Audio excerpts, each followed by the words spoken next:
बहुत समय पहले की बात है।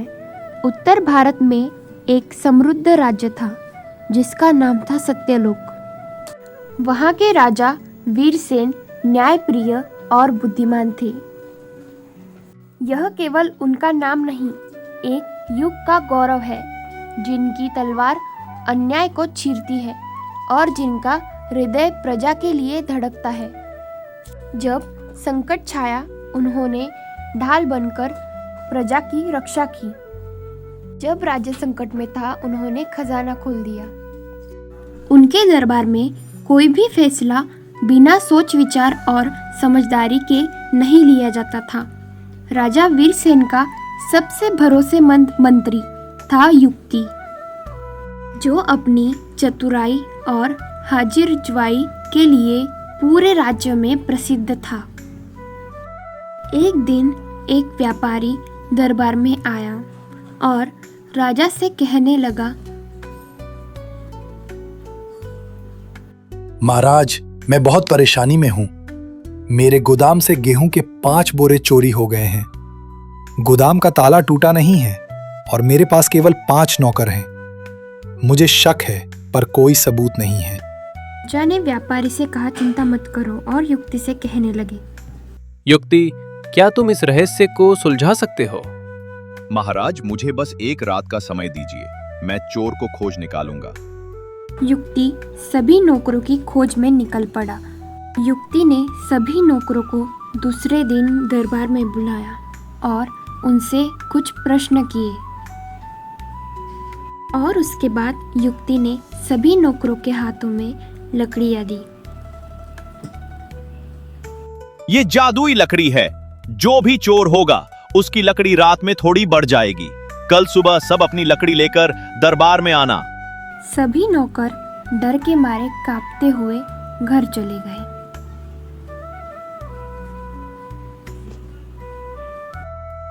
सुबह जब सारे नौकर दरबार में पहुंचे तो युक्ति ने एक एक की अच्छे से तलाशी ली और देखा कि किसकी लकड़ी टूटी हुई है।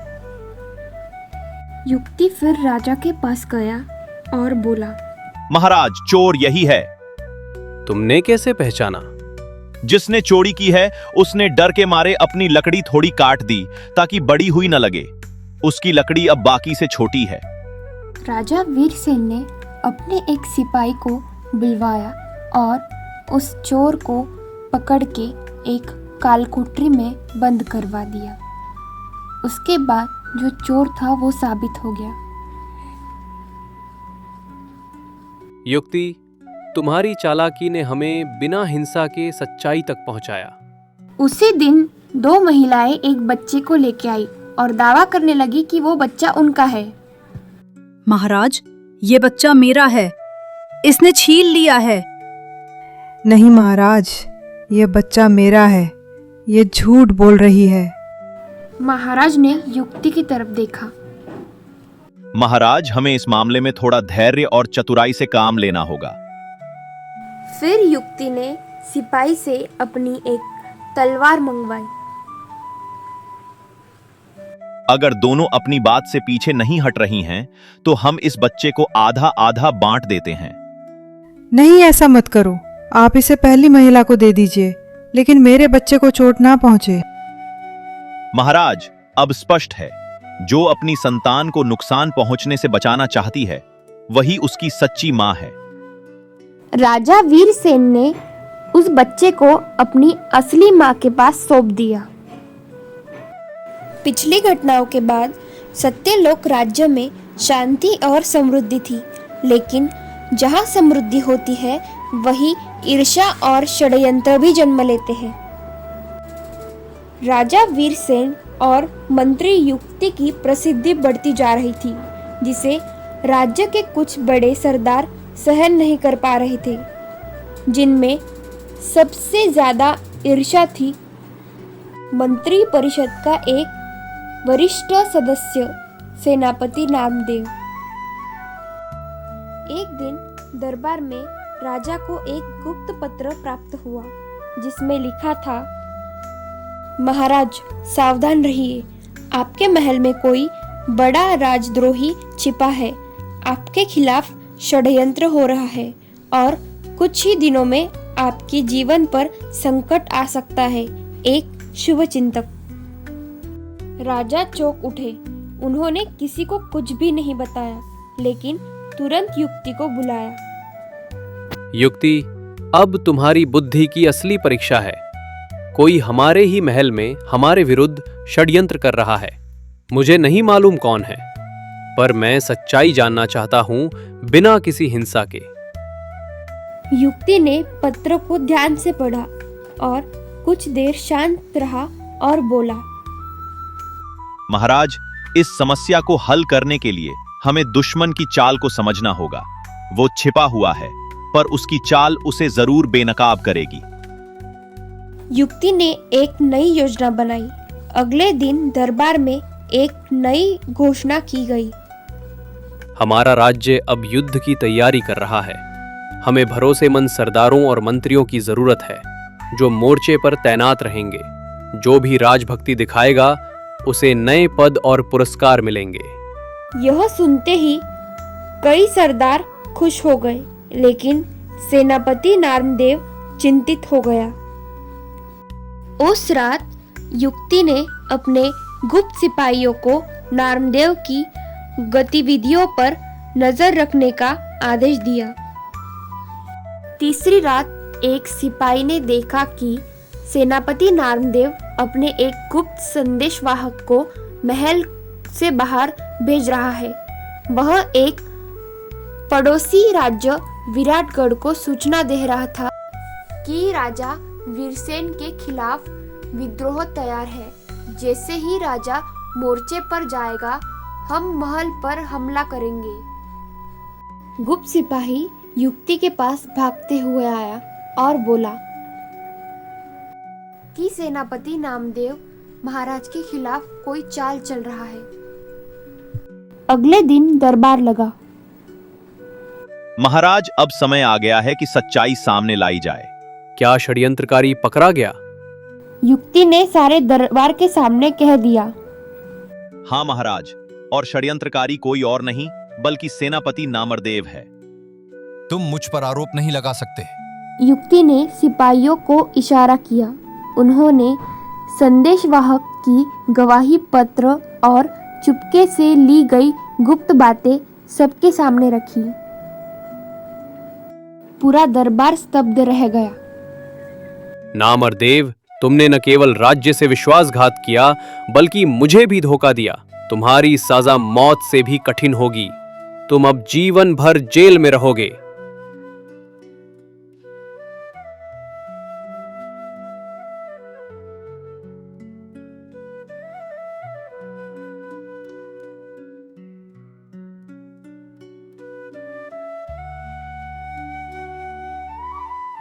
राज्य सत्यलोक में अब बाहर से कोई युद्ध नहीं था।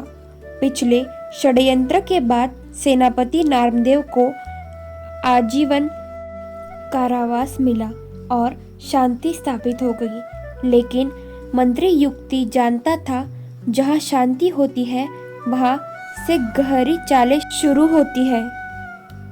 राजा वीरसेन ने राज्य की सीमाओं पर कुछ नए किलों का निर्माण शुरू करवाया था। इनके लिए एक गुप्त योजना तैयार की गई। राजा वीरसेन, मंत्री युक्ति, सेनापति विक्रांत और शाही दस्तावेज के रक्षक मुख्य लेखक पाल धर्मेंद्र। एक दिन राजा को विराटगढ़ से एक गुप्त संदेश मिला। राजा भागते हुए युक्ति के पास गए। युक्ति, हमारी सबसे गुप्त जानकारी दुश्मन को कैसे मिल गई? ये तो राजमहल के भीतर से ही प्रसारित हुई है। महाराज, जब चोर दीवार नहीं तोड़ता तो वो चाबी से दरवाजा खोलता है। इसका अर्थ है कि कोई हमारा अपना ही दुश्मन से मिला हुआ है।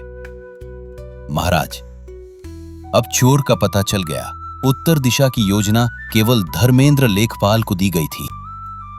युक्ति ने राजा को सलाह दी कि अगली सेना योजना एक फर्जी योजना तैयार की जाए और अलग अलग रूप में चारों व्यक्तियों को दी जाए।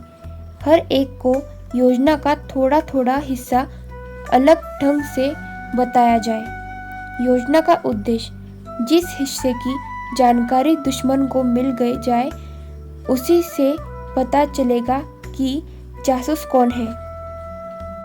3 दिन बाद एक गुप्त पत्र था जो महाराज के लिए रखा गया था। वो युक्ति के हाथ लगा। युक्ति ने पत्र को देखा और मुस्कुराया। महाराज, अब चोर का पता चल गया। उत्तर दिशा की योजना केवल धर्मेंद्र लेखपाल को दी गई थी। इतनी सूचना मंत्री ने राजा को दी और राजा ने धर्मेंद्र को बुलाया। धर्मेंद्र, उत्तर दिशा की योजना किसी को बताई थी क्या? तो फिर ये योजना दुश्मन को कैसे पहुंची? नहीं मंत्री जी, मैंने किसी से कुछ नहीं कहा। तो फिर ये योजना दुश्मन को कैसे पहुंची? मुझे नहीं पता, शायद कोई और हो। युक्ति ने सैनिक को इशारा किया और धर्मेंद्र के कक्ष की तलाशी ली। वहां से दुश्मन राज्य की सिक्कों से भरी एक थैली मिली और एक गुप्त स्याही वाला खत जो सूरज की रोशनी में पढ़ा जा सकता है। धर्मेंद्र, तुमने धन के लोभ में राज्य से गद्दारी की। तुम्हारी सजा होगी। तुम्हारा सारा धन जब्त कर तुम्हें आम अपराधियों की तरह जेल में डाला जाए। धर्मेंद्र को भी जेल की शिक्षा हुई। महाराज, ये घटना हमें याद दिलाती है राजभक्ति का सबसे बड़ा शत्रु धन, लालच और आत्मगौरव होता है।